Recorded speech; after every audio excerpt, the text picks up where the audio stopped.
Good afternoon, everyone. Bonjour, bienvenue à tous, and bonjour. I'm absolutely delighted to be here with our Premier, Doug Ford, the Minister of Colleges and Universities, Ross Romano, Regional Chair Emerson, Mayor Scarpitti, MPP Pang, Minister Calandra, Minister Lecce, PA Piccini, MPP Canapati, and as well some representatives from York University, our Board of Governors, our Chair, Paul Saparis, and members of York's senior team, and many other community leaders who have supported York University's Markham Centre campus along the way. Today, I am pleased to announce that York University will be proceeding with plans to build our Markham Centre campus. Woo!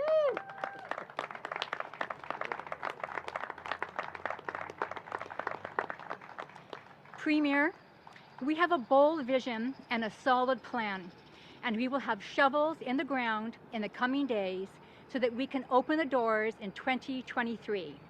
And it would not be possible without the support of you and your government, York Region, Markham, and the entire York University community of faculty, staff, students, alumni, and friends who have contributed to this project, many of whom are here today or will be joining virtually.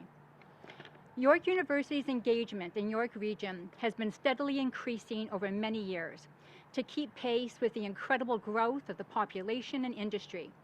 We are a major partner in the IBM Innovation Space Markham Convergence Center, and York's Innovation Hub, Y-Space, supports budding entrepreneurs in Markham. We also introduced academic programming in Markham for the first time last fall with classes at the IBM Canada headquarters.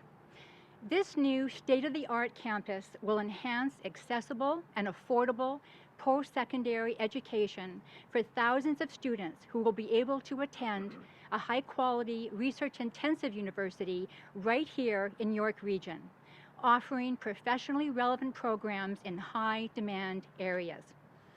The campus will leverage existing infrastructure in Markham, from transportation to athletic facilities, making for more efficient operations and supporting local businesses. And we will strengthen our partnerships with government, the private and public sectors to offer work-integrated learning opportunities for all students and to collaborate on pressing societal issues such as COVID-19, homelessness, and climate change, driving economic growth and building inclusive and resilient communities.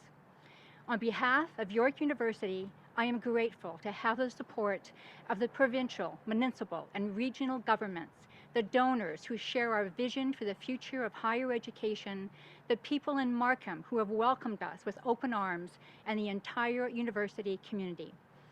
And a special thank you to Elder Amy Descharlet, who visited the site in advance back in 2018 to do ceremony at the location in recognition of our presence on the traditional territory of the Mississaugas of the New Credit, and of our ongoing commitment to supporting reconciliation.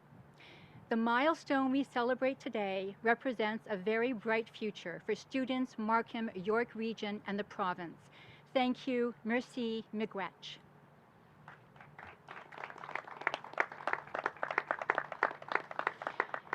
And now, it is my great honor to introduce the Premier of Ontario, who has taken time out of his exceptionally busy week to be with us today.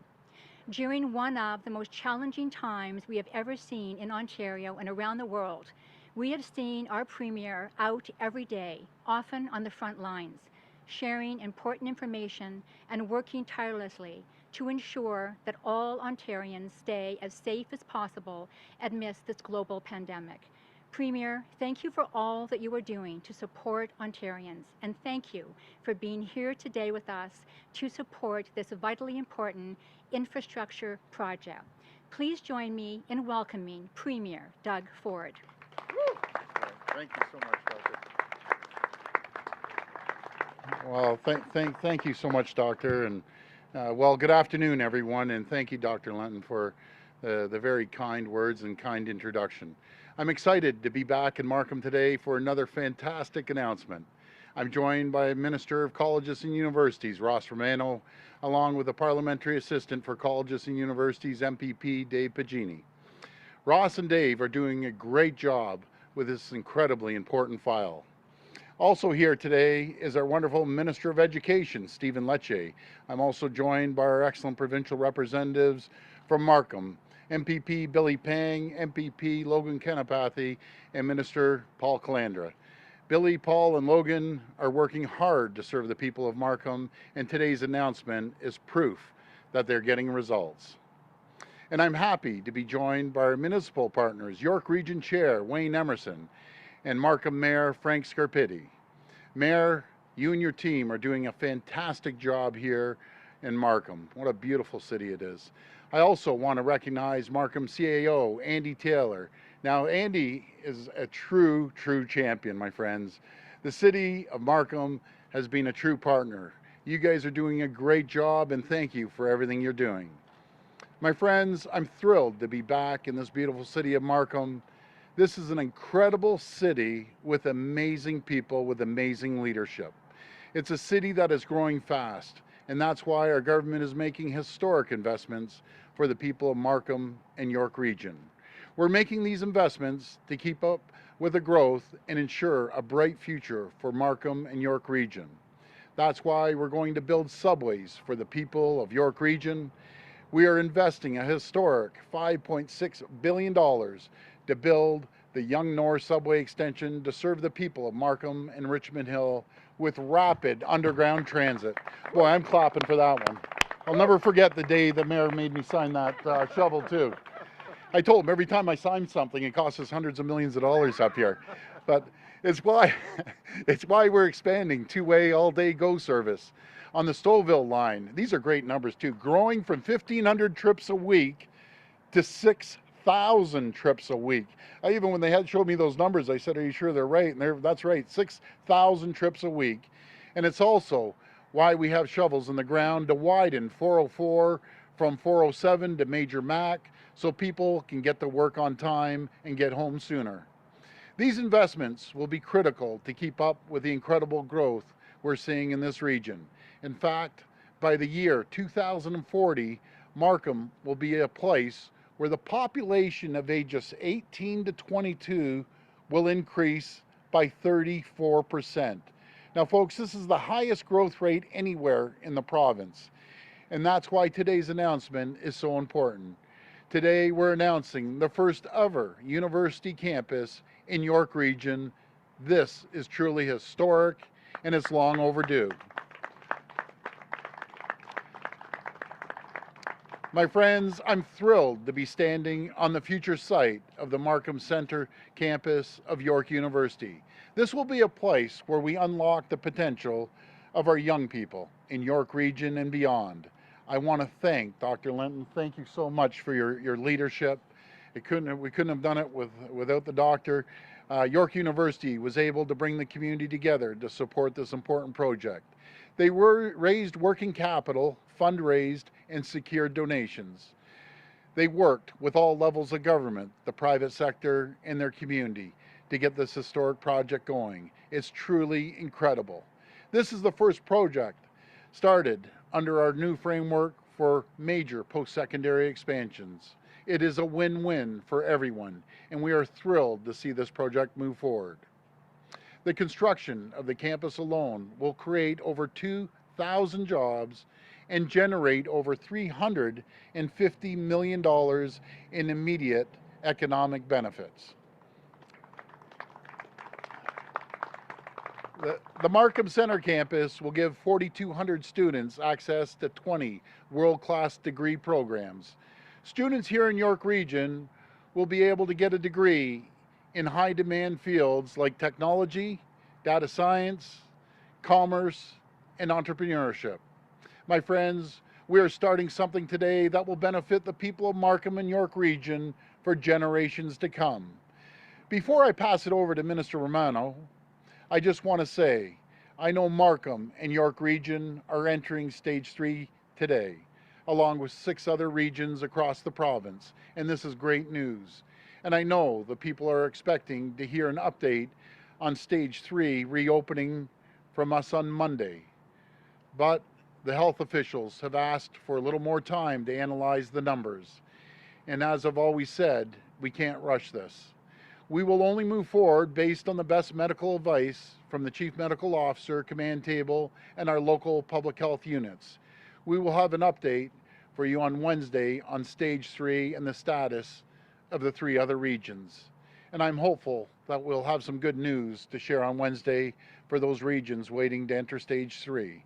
I want to thank you, and God bless the people of Ontario. I'll pass it over to Minister Romano now. Thank you.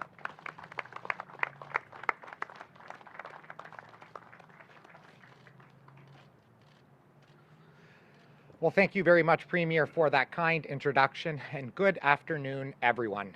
I am so very proud and excited to be joining you today for this very special announcement of a new campus for York University in Markham. I want to begin by recognizing the work of my fellow colleagues in our caucus, MPPs Billy Pang, Logan Kanapathy, and Minister Paul Calandra for their incredible advocacy on behalf of Markham and York Region to bring a university to their rapidly growing community.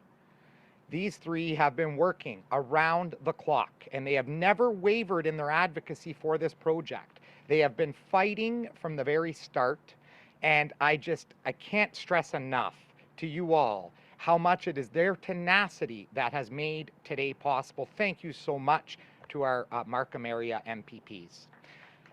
Absolutely, thank you. I also want to speak to you about another incredible member of our team who has made today possible. Our government's parliamentary assistant to the Ministry of Colleges and University, my good friend, David Piccini.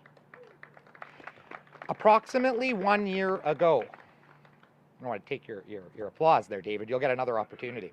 I asked David to take on this file for major capacity expansion, and he has been on it like a dog with a bone.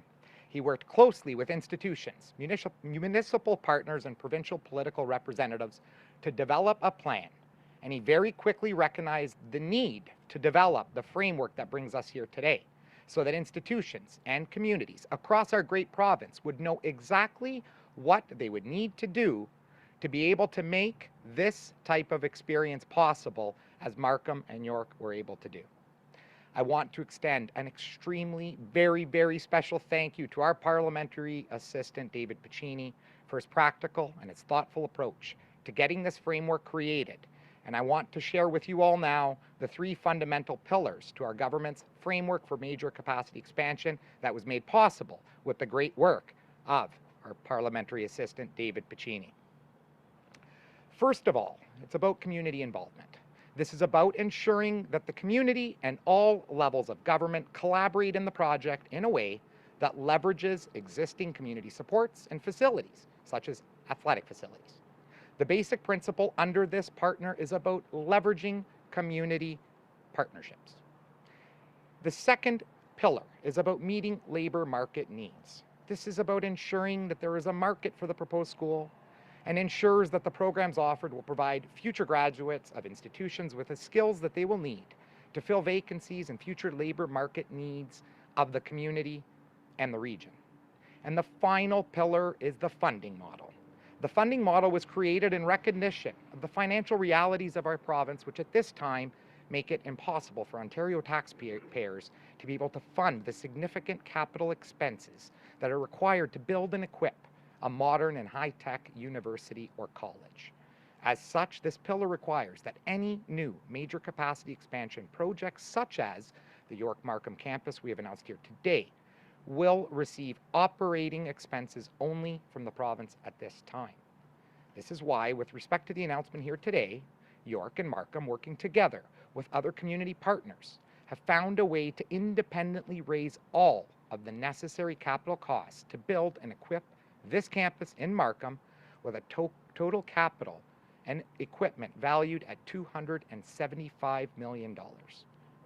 I want to again thank our parliamentary assistant, David Piccini, for all of his hard work on the development of this framework and ensuring that our institutions and communities across our province have a clear understanding of the path forward to success, and ensuring that Ontario taxpayers receive the value for money that they deserve, while also ensuring that the people of our province can receive the education that they need where they need it most. I also would be remiss if I did not offer a very special thank you to the president of York University, Dr. Rhonda Lenton, who, Rhonda, after all of these last several months, I'm sure you're tired of talking to me and the frequent consultations we have over the phone. But Rhonda, you've been an absolute champion in working on this proposal. I also want to provide special thank yous to Mayor Scarpitti and Regional Chair Emerson. Thank you so much for all the great work on your parts to be able to make today a reality. I now want to pass it over to York Regional Chair Wayne Emerson to say a few words. Thank you.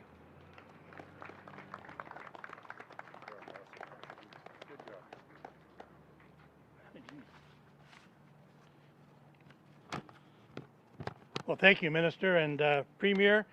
Good afternoon, everyone. Today we mark a significant milestone for the academic future of our communities.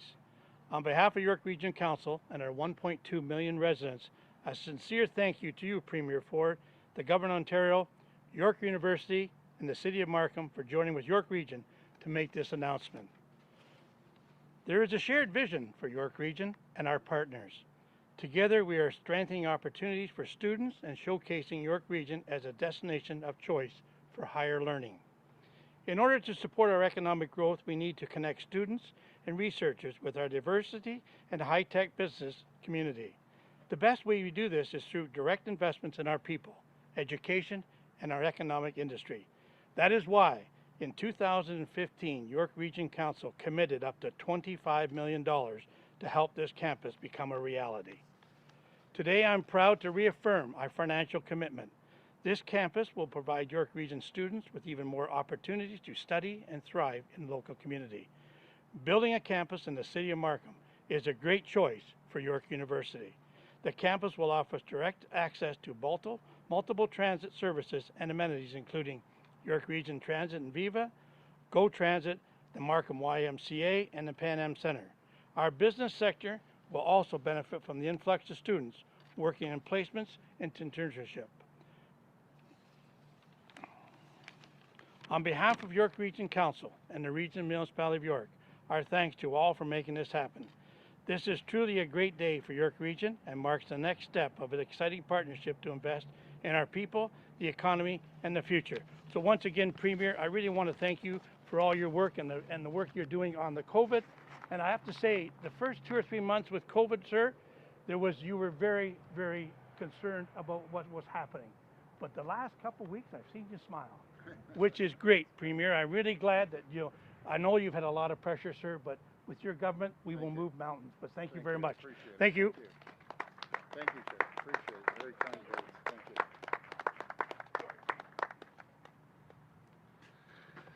Well, good afternoon, everyone. And as the Mayor of Markham, I'm pleased to welcome everyone here. I want to say thank you very much, Premier, for not only joining us here today, but your ongoing support. And as the Premier always says, I'm going to quote you, you've been an absolute champion, and you truly have, and we thank you.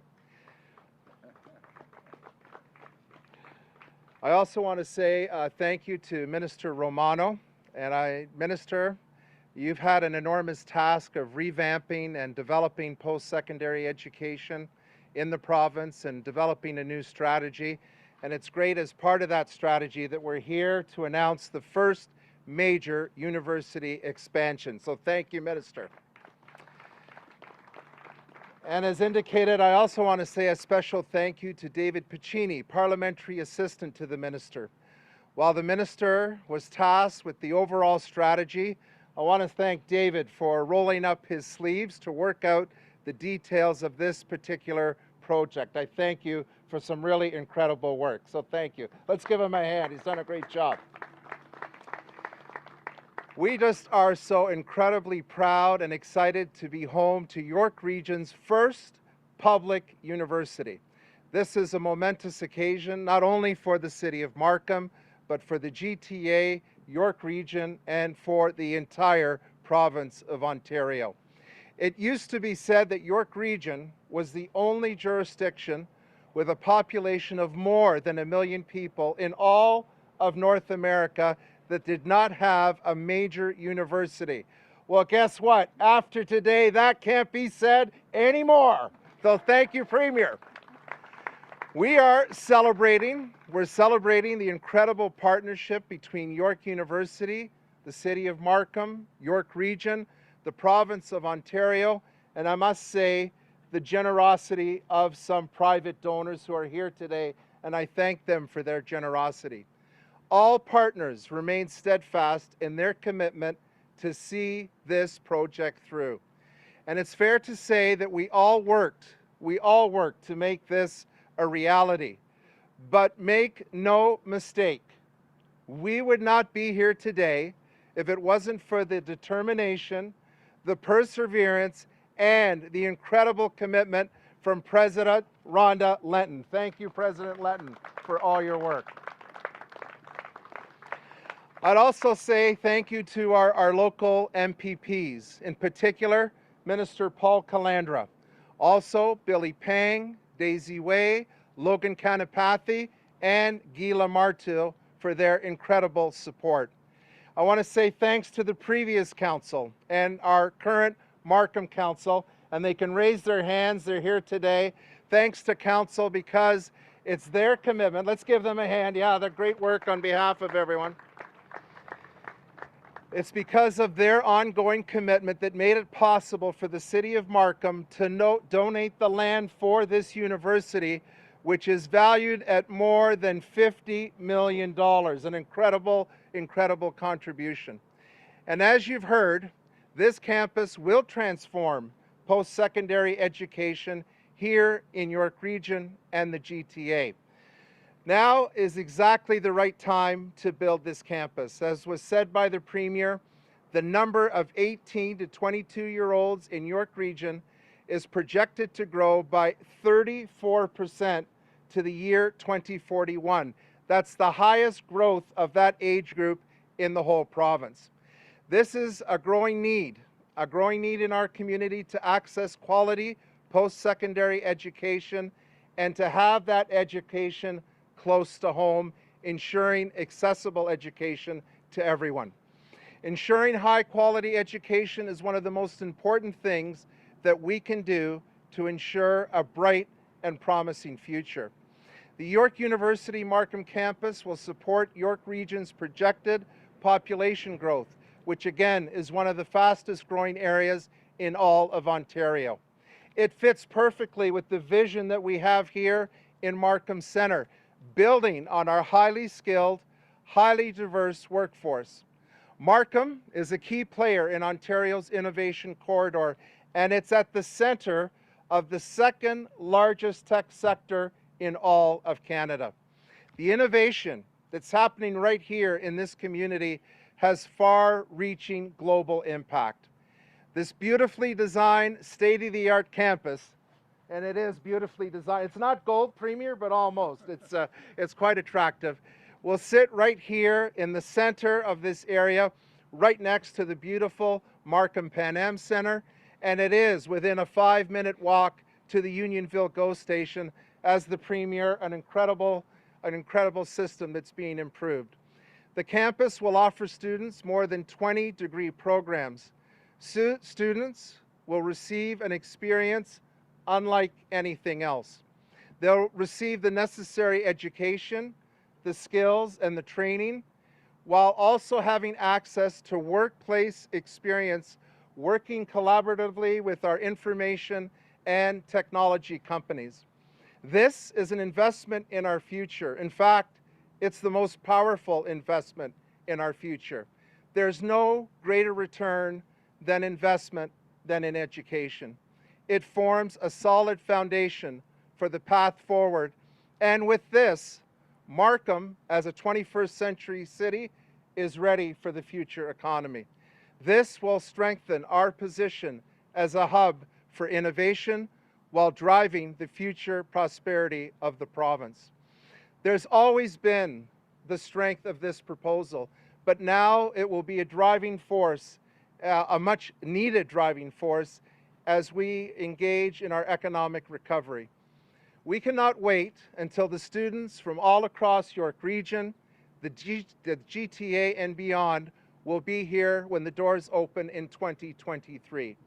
It's been a long time coming, the moment that we've all been waiting for. And I couldn't be prouder to be standing here today with the Premier, with Minister Romano, with Rhonda Lenton and her team from York University, and our team from the City of Markham and York Region. Now, York. The Y in York stands for the youth. You will reach your full potential because of this university. The O in York stands for Ontario. This university positions Ontario well for the global economy. R is for recovery. This project has always been important to the future prosperity, but it's become critically important for the economic recovery. And K, K, well, you're damn right it's okay that it's right here in Markham and in York Region.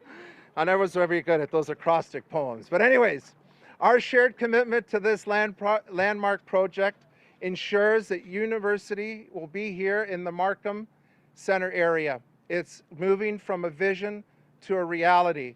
And now the road to higher education runs through Markham. Thank you, Premier. Thank you, ministers. Thanks to everyone who's made this possible.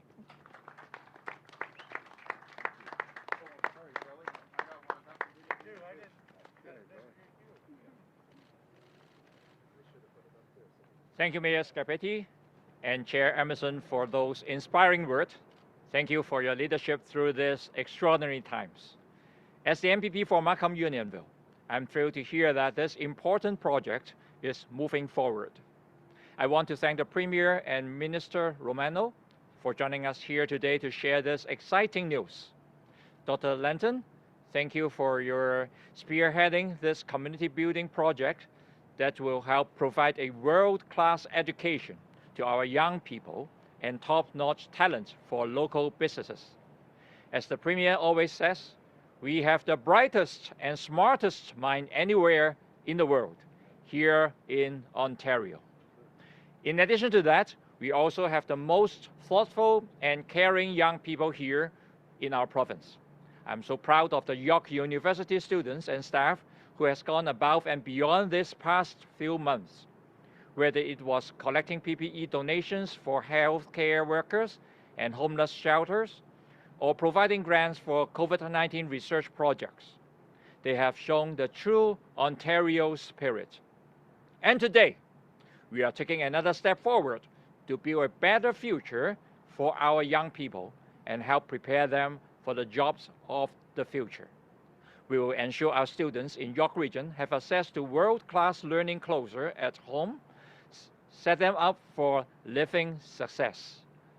I want to thank everyone for coming here today, and I look forward to work with Premier Ford, Minister Romano to see this project through to the finish line. Thank you. We're going to go to the phone line for questions. Just a reminder that it is one question and one follow-up. Thank you.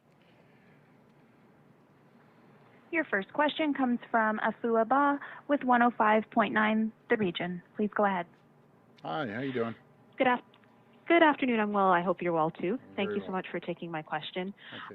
First question is regarding the rising number of cases amongst young people. So we've seen that COVID numbers amongst young people have been steadily rising, Premier. At what point do you maybe have to say to yourself that you have to put in some sort of measures in place to help curb these large gatherings that we continuously see? We've seen many incidents happening in bars, beaches.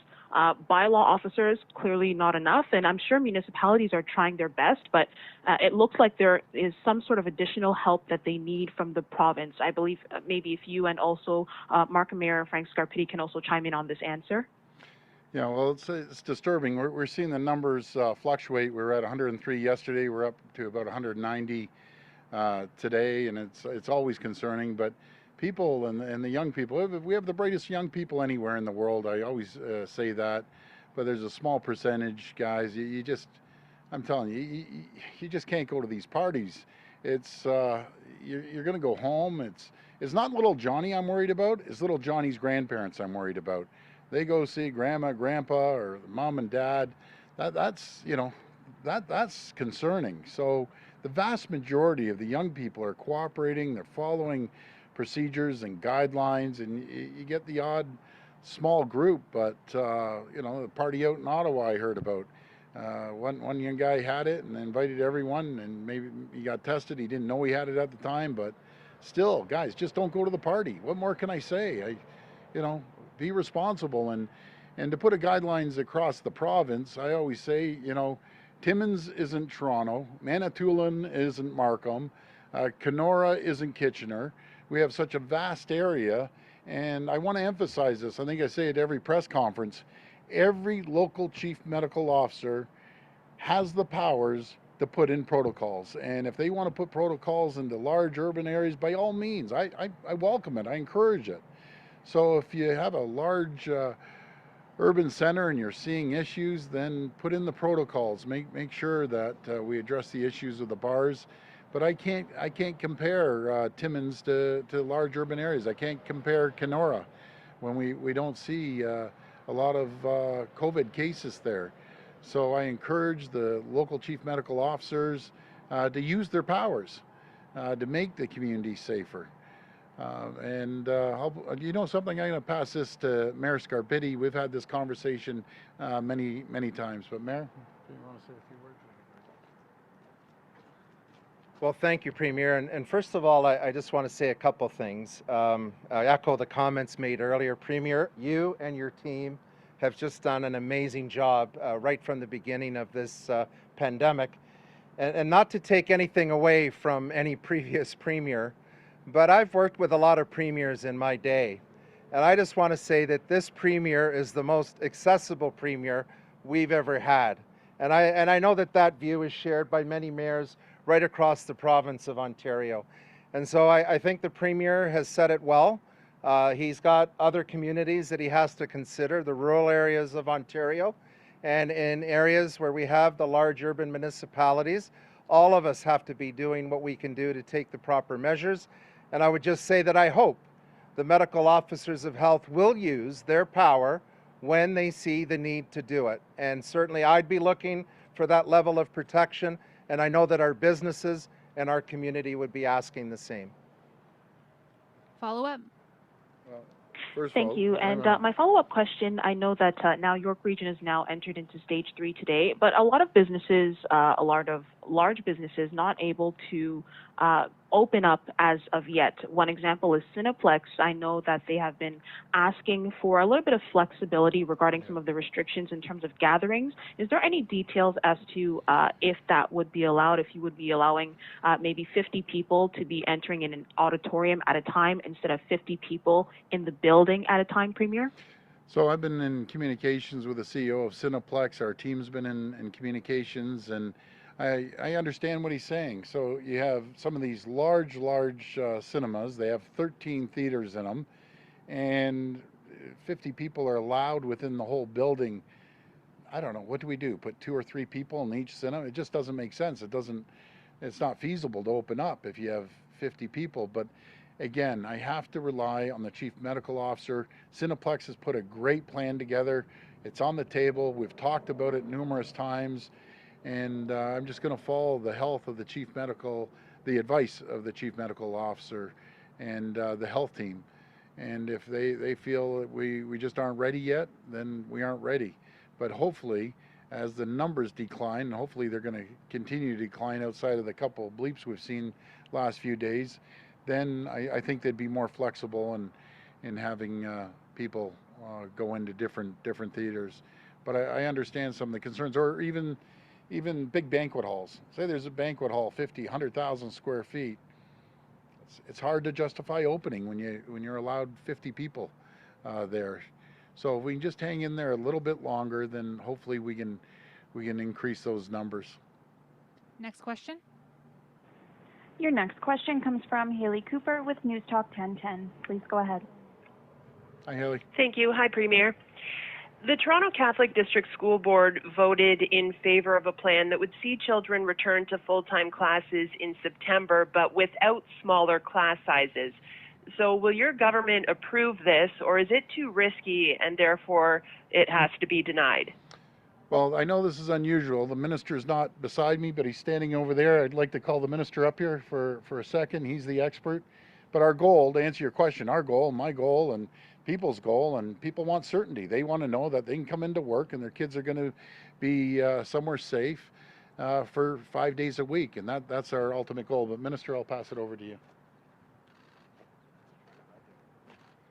Well, thank you very much, Premier. The commitment we've made is to ensure that we're prepared for 3 circumstances, and that includes a conventional delivery day-to-day, back in school 5 days a week. Likewise, a online option should we need to revert to that, and also a adapted model, which includes a blended 15. We're asking boards to present their plans by the 4th of August. At that point, we're going to review them, supported by a command table of some of the best pediatric and medical minds in the country we've assembled to review them, to ensure that it abides by and follows the advice of the Chief Medical Officer. So I don't want to get ahead of that process other than to commit that we're going to be doing a thorough review to ensure they are safe, to ensure that students can get back to class in September at a conventional model. And the focus for the next few days is to finalize that plan, working very closely with the Chief Medical Officer of Health, the COVID-19 command table, to enable schools, students, and likewise our educators to come back to class September with the right investments, the right tools, and likewise the resources to ensure it's safe. Follow-up? Thank you. And my follow-up is for the Premier. There are growing complaints about something that's happening in Barrie and Aurelia, where they've jacked up pricing for non-residents to park and use boat launches. So in Barrie, non-residents are paying $10 an hour up to a daily maximum of $50 just to park by the lakefront. Now, the previous hourly rate was $3 an hour. The daily maximum was $20.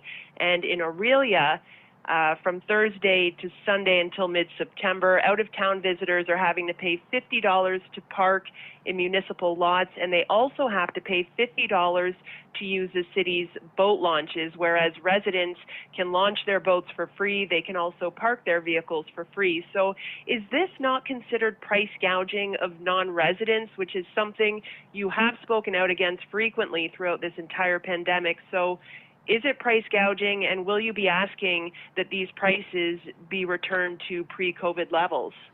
I'd say it's price gouging. When you're charging $3 and all of a sudden it jumps up to $50, that's absolute price gouging. Or if it goes from 10 and you're doubling it to 20.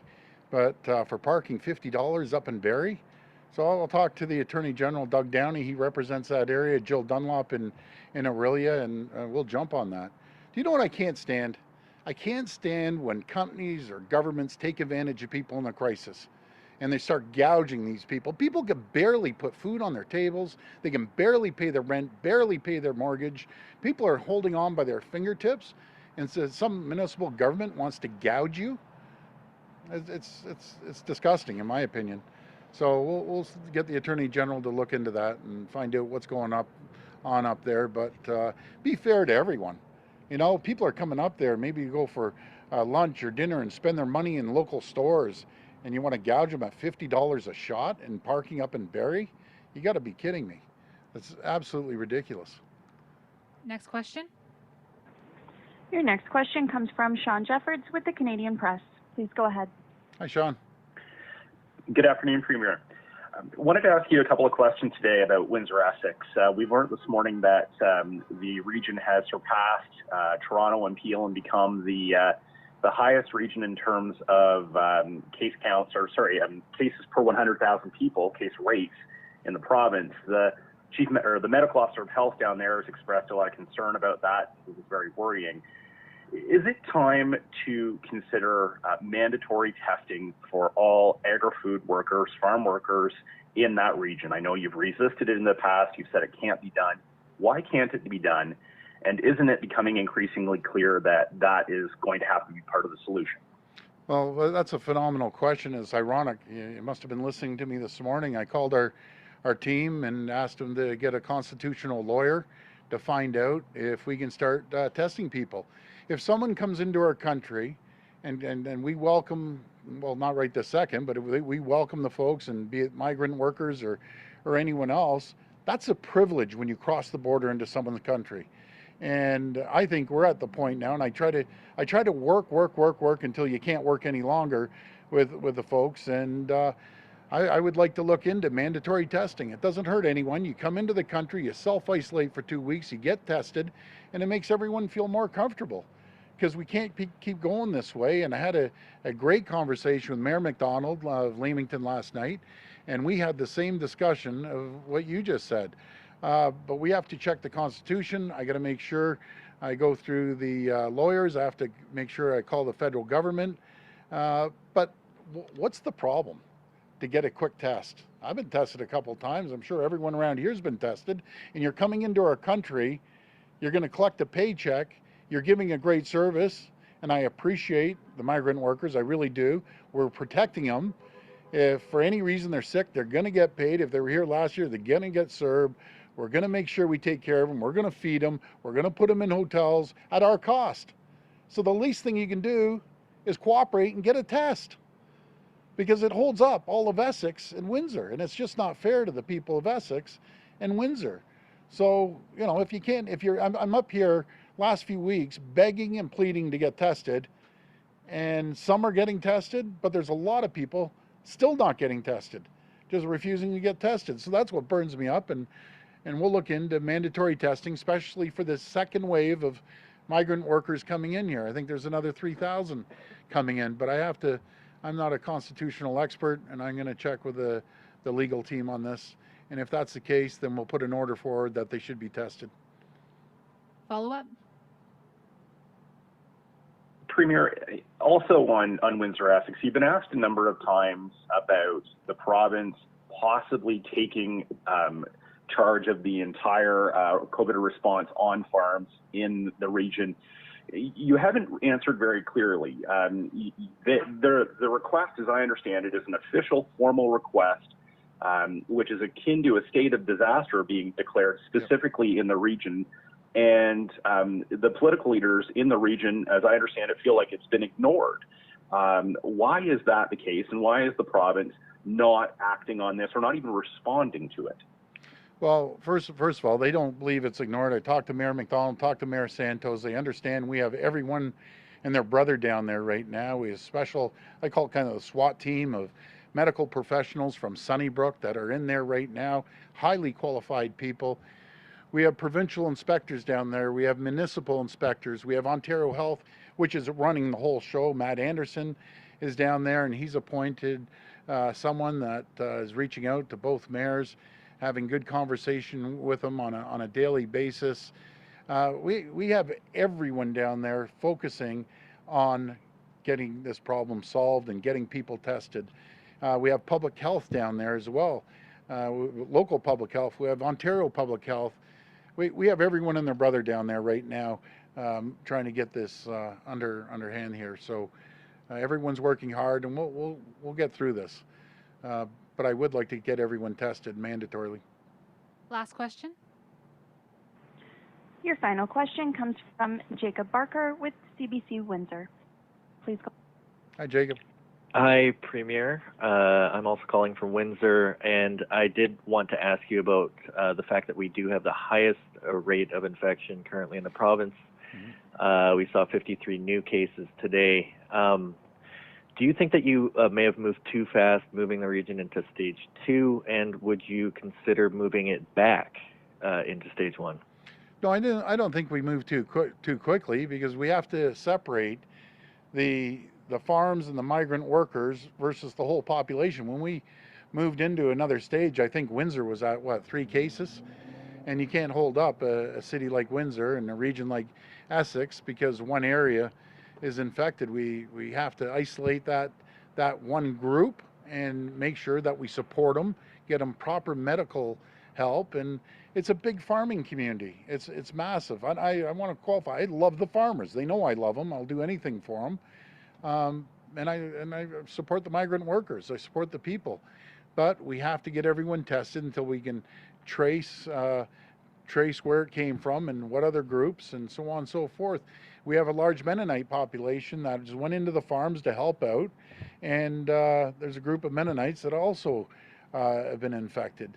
So if everyone could just go get tested, like we can solve the problem and track where it's coming from and isolate the groups and support them. When I say isolate, I don't mean throw them away and not worry about them.